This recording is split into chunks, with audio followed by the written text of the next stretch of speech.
I asked God for 20 years, Lord, will you show me what happened to my father at his death? And 18 years ago here in Miami at a National Football League meeting, for 18 years I handled the logistics for the Super Bowl and handled the Pope, President Gorbachev, White House visits, World Series events, all kinds of events around the world for the 25 past years.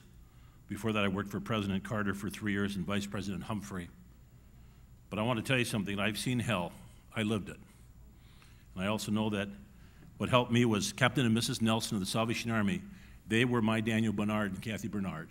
Captain and Mrs. Nelson came to our little home when my father refused to go to church and would pick up my mother and all 11 of us in their Chevy and take us to the Salvation Army where I learned about Jesus Christ. And dear Mr. and Mrs. Morrison, the little corner grocery store, probably only 12, 14 feet wide, would somehow always find cookies for us. We came in because we had absolutely no money.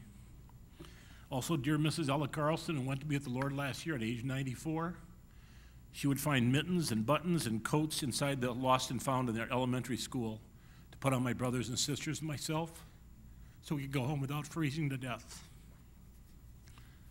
I know what God's love looks like. I've experienced it. And I want you to know that I've seen God's love with Somebody Cares Tampa Bay. When I told the Senior Vice President of the National Football League about the Supper Bowl, I said, Jim, I think it might be the greatest event we're going to have in Tampa. I proved to be correct. I saw 12,000 people, almost all deeply, deeply poor. I saw my mother and my brothers and my sisters, and I saw Jesus' brothers and sisters coming who needed help. You know, the Bible says that we are to show God's love. We're not just to be born again. We're supposed to live God's love. And Somebody Cares Tampa Bay does it every single day.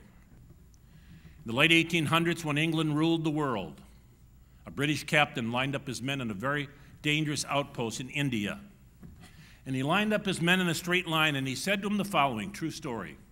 He said, I'm going to ask for one volunteer to step forward and to risk your life to go behind enemy lines. And he said to his men, to not unduly influence you, I'm going to turn around for 2 minutes until one of you step forward. And the captain did that.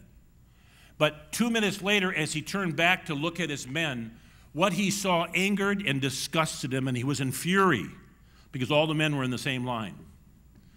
And the captain, in great anger, said to his men, you mean to tell me that not one of you tonight would step forward and risk your life for Her Majesty's service?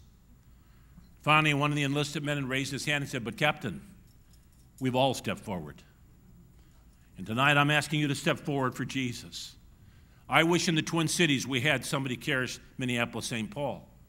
I wish we were affecting the 7-county area of the Twin Cities. We don't have a Somebody Cares. I hope we do someday. But I've had the privilege to come here more than 3, 4, 5, 6 times to see what's happening here. And I'll tell you what I see is Jesus. And I'll tell you one thing. My mother, in the heights of despair and horror, Jesus was there. It wasn't just in her heart. He was there with Captain and Mrs. Nelson of the Salvation Army, picking up our family.